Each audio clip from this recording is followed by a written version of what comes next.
2025 was one of the best years for Metroidvanias. However, not every Metroidvania game of 2025 would say that this was their best year. Well, I'm going through a little bit of a rough patch.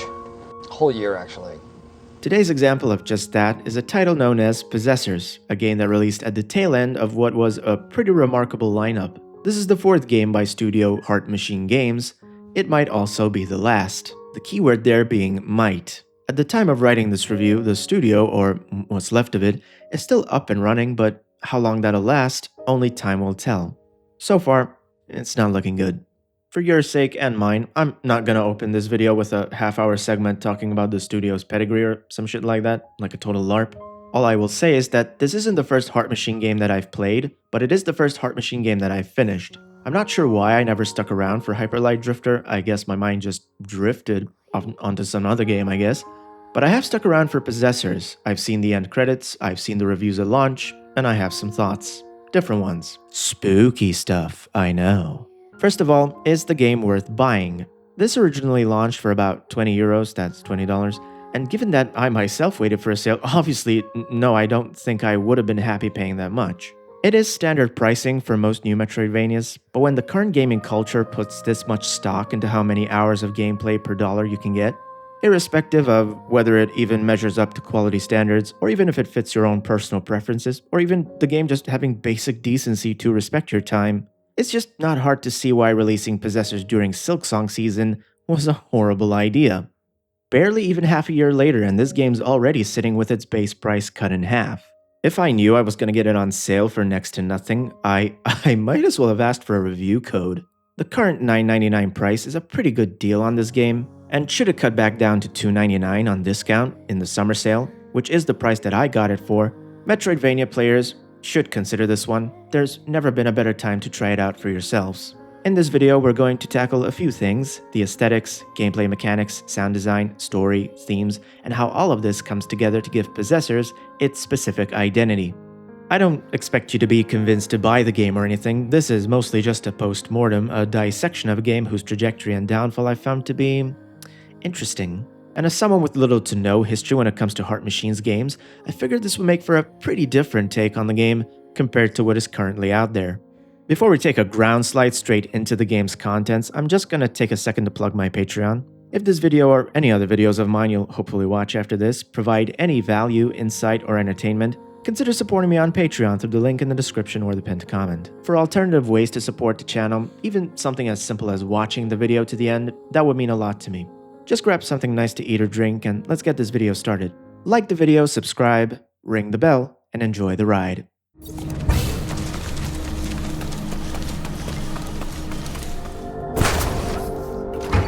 I'd be remiss if I started this review talking about anything else than the art direction, because frankly, that is the game's most overt selling point. Critics have been very divisive about how Possessors looks. I have my gripes with it, but for the most part, I liked what I saw. It doesn't boil down to any one specific part of the aesthetic, it comes down to how all the different elements play off of each other to give the game its distinct overall presentation. Here's what I mean by this. If you look at the background designs in a vacuum, there's nothing to write home about. If you look at the characters in a vacuum, there's nothing to write home about either.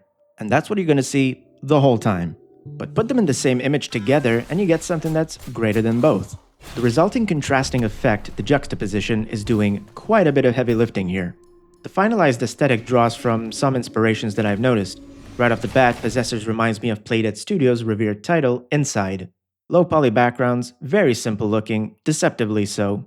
It's one of those minimalistic gems that do a lot more with a lot less. 10 years later, still a pleasant looking game.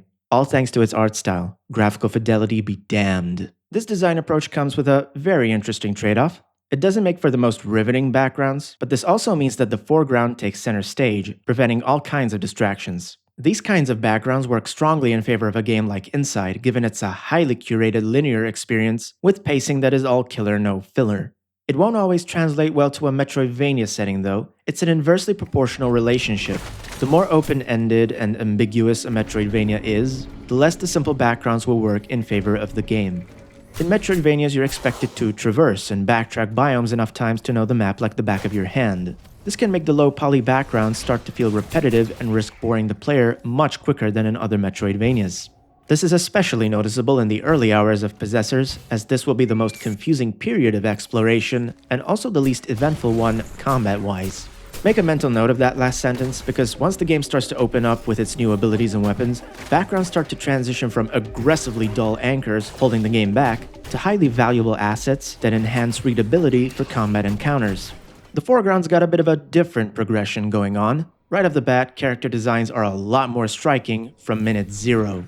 The same problem persists here, however, and that problem is that the novelty, it wears off fast. The game centers around two co-protagonists, Luca and the demon possessing her, Rem. The story and dialogue are distributed entirely through speech bubbles, accompanied by a handful of highly expressive portrait drawings that you will keep seeing over and over until the game ends. The portraits that are there are serviceable, but the game could have definitely used a bit more variety in that regard.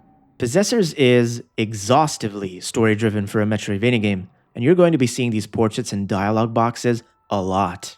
I'm saving my thoughts on the story for a later chapter, but for the meantime, all I will say is the character designs are going to be a big deal in terms of whether you'll enjoy the game or not. In unison, the character designs and the backgrounds create a style that is rare to games in general, not just Metroidvanias. Yes, the backgrounds harken back to Inside, but the overall aesthetic reminds me of the Spider-Verse movies more than anything. I'm not exactly saying anything stunning and brave when I say that the Spider-Verse movies are some of the most beautifully drawn and animated movies ever made. So in that sense, I'm obviously making the comparison as a compliment. Possessors is not necessarily on that level, but the fact that it's able to invoke such a comparison is a good start. One of my favorite things to come out of Possessor's aesthetic is its digital stop-motion feel that it, possesses. The backgrounds are clearly just normal 3D assets mixed with some stylization to blend with the foreground better, and they also run at a normal frame rate, but everything in the foreground is a distinct 2D drawing that seems to be running on animation keyframes similar to sprite work in pixel art games, which is what I would assume the developers are using here to achieve that stop-motion choppiness. It does invoke some curiosity as to how different the workflow being used here differs from the Spider-Verse movies, considering that movies are normally rendered at 24 frames per second, and video game frame rates just go all over the place. They can go anywhere from a PowerPoint slideshow to a completely unlocked frame rate, depending on the platform of course. In my case, I'm playing this on PC, and the experience has been smoother than Michael Jackson doing a moonwalk on a stage made out of butter. The average Spider-Verse drawing is held for 12 frames out of the 24 frames being rendered every second, which is what gives the Spider-Verse its beautifully off-kilter feel. Surely something different must be going on in a game that's running anywhere between, I don't know, maybe 15 to 200 frames on any given platform. And the finalized effect that's been achieved here is soulful. This effect is so cool, in fact, it even affected gameplay in an interesting way, at least for me. Because if you look close enough, the game is subtly using its choppy frame rate as a hidden clue for when to parry some of the tougher enemies. I say for me because I don't seem to share most reviewers' experience when it comes to the difficulty. I played the entirety of Possessors on the hardest difficulty available out the gate, which is normal mode, and not once did it ever cross my mind to dial it down to easy mode. Although there was certainly some friction to the game and a few deaths, when it came to combat, I felt like a steamroller. Will you be heard? Will you have a voice? Will I steamroll over you? The fallacy is that it is up to the steamroller. It is up to the object, whether it will be flattened or not. Gameplay is by far what I enjoyed the most about Possessors. Many would say the story was the real highlight, not for me. It was the gameplay, and it wasn't even close. I sat through most, if not every bit of dialogue in the game. I took it real slow and let it simmer. But looking back, the whole time I was just dying to press the skip button so I could get back to some ass kicking.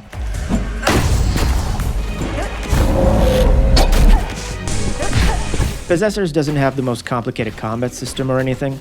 It consists of a basic attack, a dodge, a parry, a whip that lets you reel in smaller enemies or reel yourself out of danger, and a heavy attack with 3 different modifiers. Starting with some really good news, if you get this on PC, you're free to rebind the controls on both the controller and the keyboard. The funniest part about all of this is that I hardly had to rebind the controls at all. If you decide to play using a DualShock 4 like I did, be sure to have DS4 Windows installed so you can set the controller profile on pass-through. This will stop the trackpad from behaving like a computer mouse, which can be a bitch.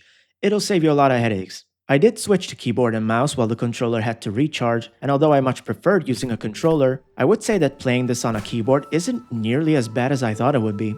Not only did I not hate it, I would say that if you don't have a controller, going the keyboard and mouse route is not too shabby for an alternative. Trackpad issues aside, the button mapping on the whole felt optimal. That brings us to the actual gameplay loop.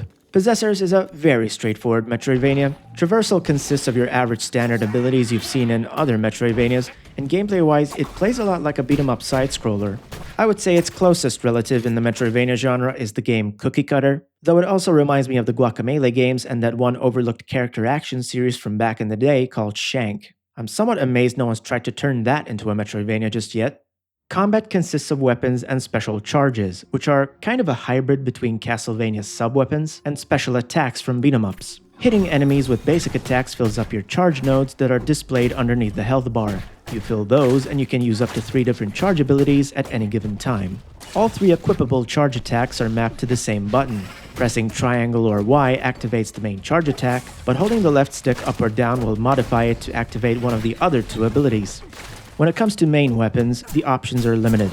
You start off with a kitchen knife, but eventually you'll find a baseball bat, a hockey stick, and an electric guitar. I only used the kitchen knife at the start and then just upgraded to the baseball bat for the entire game.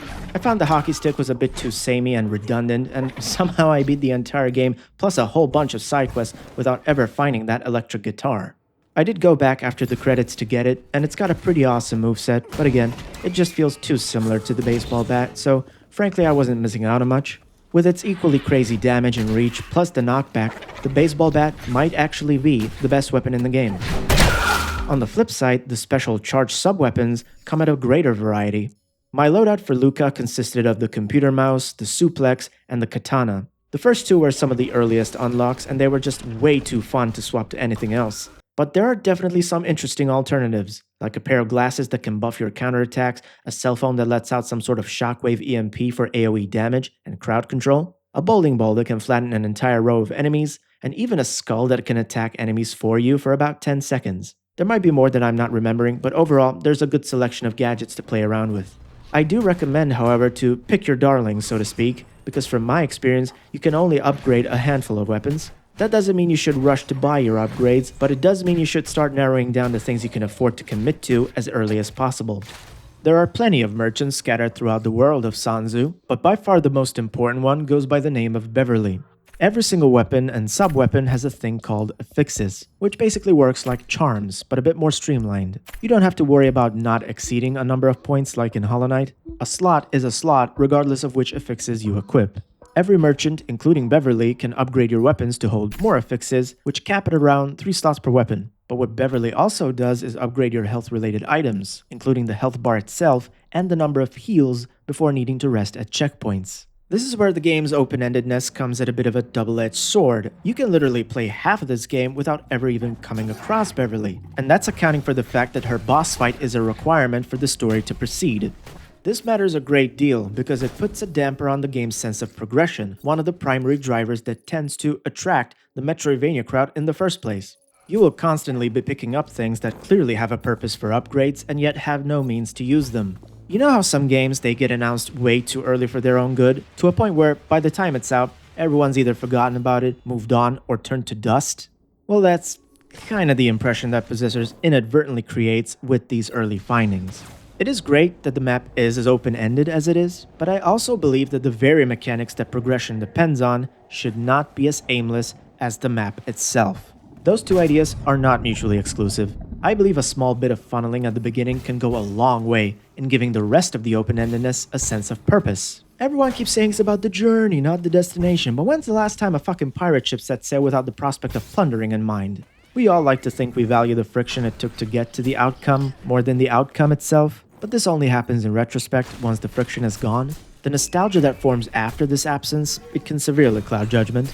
Possessors could have really used some of the funneling seen in its contemporaries, most notably Ender Magnolia. This is not a suggestion that the game should have been more linear, it's a suggestion that Beverly as a merchant should have been handled differently.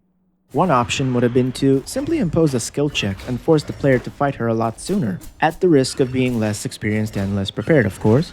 For this to be ideal, you'd have to introduce certain charge weapons earlier too, with the possible side effect of making the progression feel even worse.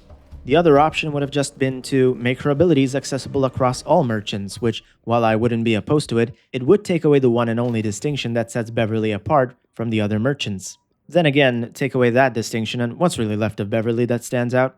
Not much if you ask me. In retrospect, her abilities seem like an artificial way to make her feel more important than she actually is. The third option, the middle ground, would have been to indeed do what Ender Magnolia did well, which is to funnel the player. I believe if possessors found some way to subconsciously signpost the optimal path, or cleverly hide restricted areas to guide players towards fighting Beverly before ever unleashing you onto the map, that single adjustment could have made all the difference. Since we're talking about the map, my one true gripe with it is the fast travel system. First of all, they're not only scarce, they're spaced way too far apart, and second, why the hell is Luca taking the subway while the world is ending when Rem over here can open miniature space-time rifts that serve the exact same purpose as Dark Souls bonfires? You know, the things we've been using as fast travel points for like, I don't know, a decade and a half? For a game that starts running on thin ice pretty quickly for its repetitive exploration, an act as simple as turning the rifts into fast travel points could have made for an astronomical improvement to the pacing, since this would mean that you could get into fun combat situations a lot faster. Some have described Possessor's combat system as decent or even weak at its best, but I would argue it's the game's greatest strength. A good thing to know about Possessors is that it doesn't have contact damage. When I say contact damage, I'm referring to taking damage from simply bumping into an enemy that isn't even attacking you. That's not the game presenting a challenge, that's negative reinforcement disguised as a challenge. It's the equivalent of getting beaten up by a parent for failing an exam that the school never held. It's pointless. There should be exceptions, of course. If you bump into environmental hazards like thorn bushes, for example, you obviously should be taking damage. That's the whole point of environmental hazards. And you will, in this game, though thankfully it's not an instant game over, so there's that. Speaking of game overs, Possessors does have corpse running, but the game puts so much effort into making this aspect as frictionless as possible to a point where it's trivial. It's so unintrusive that you have to wonder why the developers even added it to begin with. The more you look at certain design choices, the more it seems the studio tried to tick as many Metroidvania boxes as possible, regardless if the choices made sense or not. Thankfully, the moment-to-moment combat doesn't feel this way. Controls tend to feel like they're getting stuck at first, particularly because you can't turn around mid-swings. But this also means you'll become inclined to learn to use the parry mechanic, which in this game is omnidirectional. For anyone wondering if this game pulls an Expedition 33 on you, where if you can't get the hang of the parry, you're shit out of luck, I would recommend it, but I wouldn't say that it's required. You should learn to embrace it, ideally, but the game does give you other avenues, such as an affix that lets you regain health upon successful dodges. But if you do what I did and apply both this affix and master the parry, the potential for flow state opens up dramatically. What elevates this gameplay for me, irrespective if I'm in a flow state or not, is the tactile feedback that the sound effects bring to combat. Through a combination of punchy sound effects, the bright white flashes of perfectly timed parries, the yellow strips that emerge as you slash and bash your way out of an arena,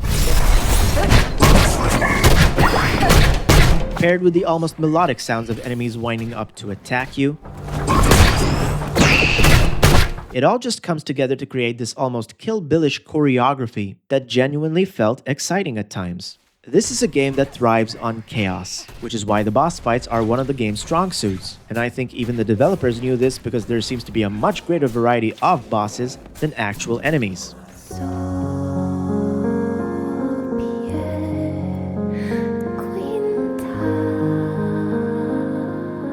I've given the exploration its fair share of grief, but to give it credit where it's due, the soundtrack accompanying the world does make up for some of the map's shortcomings. The world is bleak, gray, sad, and hopeless, and the soundtrack embodies that beautifully. The ambience is melancholic, accentuated by an element of introspection. The soundtrack's got some big Nier Automata energy, which is pretty interesting considering it's the second Metroidvania of 2025 to have this exact characteristic. I'm not sure what prompted both of these developers to translate and adapt Nier's exact atmosphere to Metroidvanias, but then again, Metroidvanias are very conducive to the existential loneliness that Nier Automata's soundtrack is known for. It was a good idea, is what I'm trying to say. Love it or hate it, this style of music fits very neatly into this game's artistic temperament. The soundtrack's also doing two jobs at once during dialogue. First of all, it's filling a lot of dead air. Second, its introspective qualities lend themselves fairly well to some of the dialogue presented. To touch a bit on the story, I don't like it as much as I simply liked that it meant well. In all fairness, the story is trying to juggle some heavy themes, the most prominent one being the theme of narcissism and the greed that it perpetuates, whether it's in corporate environments such as the workplace, or even in your personal life such as friendships and close relationships. The game's titled Possessors, and that's kind of the whole idea that it's going for here. Possession. Possession as an allegory for narcissistic control. The protagonists Luca and Rem are mirrors to each other's lives. Both were victims of toxic relationships where the narcissist was leeching off of the person that's giving them the time, attention, and affection. But the game's actually condemning this allegory of possession as something that goes both ways. In Rem's case, for example, he's not just the person being used, he's also using Luca for selfish reasons. The underlying message is that being a victim of narcissistic manipulation doesn't end with you, it rubs off on others in a cyclical way. It's not a bad story on a fundamental level, I don't even think it's necessarily wrong, and I will reinforce the notion that I think the writers meant well. What put me off the story isn't really its message or its predictable plot, I don't give a shit about plots, it's the dialogue. Some of Rem's lines managed to come across as earnest, but for everybody else, including Luca, especially Luca, the dialogue is just cringeworthy. One could make the argument that it reflects the youth of its characters, sure, but you don't need to make them look and talk like a Tumblr post from 2014 just to get the point across. I found Rem to be the most likable character, he's mostly calm and collected, but even then, he's still drawn in that stereotypical bad boy image. Everyone else is stuck somewhere between being too cringeworthy and too forgettable to take seriously. The dynamic between Luca and Rem did improve as the game went on, but it wasn't enough to redeem the story as something really worth experiencing. To make matters worse, the villain, Dessa, while admittedly is a perfectly fine vehicle to drive the textbook narcissistic examples home, it doesn't change the fact that he was an unbelievably lame villain. I wasn't a fan of his character and even less so of his design and the dialogue. What I took away from this experience is that the suspicion I had before and after playing the game remained the same. I'm convinced that this story needed voice actors. In text form, it just doesn't read well, especially when you have a preconceived notion of what people who look like this would sound like in your head. Possessors is a greatly flawed game, but as you've seen so far from my thoughts in this review, my arguments as to where the flaws lie land somewhat diametrically opposed to some other reviews. Most have powered through the gameplay to enjoy and absorb the story. I sat through the story to experience gameplay that I felt was on the cusp of something sublime. And I know what some of you watching are thinking to yourselves right now, isn't gameplay what matters most in a Metroidvania? And although the answer tends to be yes, gameplay is king, it's not everything. And it's certainly not everything in Possessors, to its detriment. Possessors certainly lives up to the studio's name, because this machine, this software, it's definitely got heart, it's got soul. The atmosphere shines and the combat excels, but it also gets in its own way. The story, while one can understand its intentions, I would argue it's the game's undoing. There's a palpable feeling of disconnect seeing such a long-winded story unfold through an endless barrage of speech bubbles, while also never hearing a single line of dialogue being recorded. For a story this underwhelming, not offensively bad, just underwhelming, it wastes so much time making you stare at conversations instead of just listen to them while actively playing the game. The dialogue is just way too excessive, it's got no business stopping boss fights midway through just to read this shit. As someone who barely struggled with these bosses, it was downright obnoxious. I have to imagine, right, that for the people beating games and not actually just putting out half-assed impressions videos labeled as reviews, for those select few who actually sat through the whole game and expressed an opinion that the game was hard, this stuff must have driven them nuts. Given all these questionable storytelling decisions, there's a strong implication here that the developers would have much rather made Possessors into a visual novel than a Metroidvania. Which is a total shame, because when the vastly superior Metroidvania half isn't being undercut by its pontificating visual novel half, there is a really good game in here. It's difficult to boil Possessor's downfall to any one single thing, but I think the biggest one it had going against it is that the current gaming culture just isn't the right fit. Think about it, we're living in an age where gaming news moves so fast that the only way to extend a game's relevancy in the media discourse for more than 3 weeks, if you're lucky, unless you're GTA 6, regardless if the game's amazing, horrible, or just aggressively mid, is to simply get showered with an arbitrary 10 out of 10 masterpiece label by the mainstream. A label that has no actual bearing on the game's quality, which is then perpetuated by dozens of YouTube video essayists who will circle those mainstream leftovers like some starving vultures, with the intention of regurgitating the same nothing burger opinions of the mainstream, while also pretending to criticize the very same hand that is feeding their analytical myopia. The worst kind of game you can make in this zero-nuance climate isn't one that is outright bad, but one that is inoffensively mediocre. This is because the hardest game to give any sort of label is one that has no immediate or extreme characteristics for reviewers to stamp a one-sided narrative onto. Possessors is one such game. Is it this terrible Metroidvania the internet thinks it is? Absolutely not. Conversely, that invites the other question, is it some misunderstood masterpiece? No, it's not. It's a game where two of its boss fights are against a baseball player with an overly long foxtail. It's also one that believed giving horns to identical humans from a parallel dimension was going to be perceived as, what if demons from Doom, but with a heart of gold? Isn't that oh so hot? Instead of, well, just another regretful Tuesday on Twitter.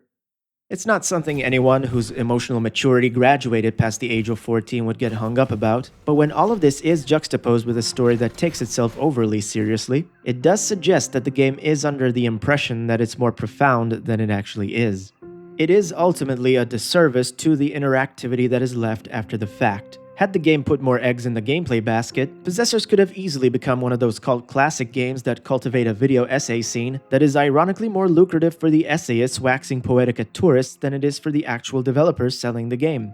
Speaking of the developers, Heart Machine has suffered layoffs before, whilst, and even after working on Possessors. The game's launch isn't so much the cause as it is the aftermath. The studios faced what can essentially be described as the Icarus Trap, going from a solo developer to a sizable studio that went out of its depth by biting more than it could chew. Possessors released on the heels of the studio's prior game, Hyper Light Breaker. Looking at the progression here from a top-down 2D action-adventure game to a fully 3D roguelike extraction game, it does suggest that the studio had envisioned a Hyper Light franchise that evolves and upscales in a manner not too dissimilar to the Risk of Rain series. Between Hyper Light Breaker's mixed reception and the studio cutting off its life support while still undergoing early access, it stands to reason that Heart Machine's vision for the game was never truly fulfilled, and it's been cutting its losses ever since. Which makes Possessor's insistence to cling on to the things holding it back, mainly the extent as to how story-driven it wants to be, even more perplexing. Having now written all of this, I've come to realize that Possessors is actually an exercise in metatextuality. It's a game about people struggling to cut out the loved ones in their lives who don't really love them back and serve no purpose in their life, made by a studio that is struggling to cut off dream projects that no longer serve the dream. Did Possessors deserve to fail? No. But when you put pen on paper in an attempt to deconstruct its demise, it's easy to see why it did. And with that, the Raven draws to a conclusion. These videos are made possible through your generous support over on Patreon. Thank you so much for watching, and I'll see you next time.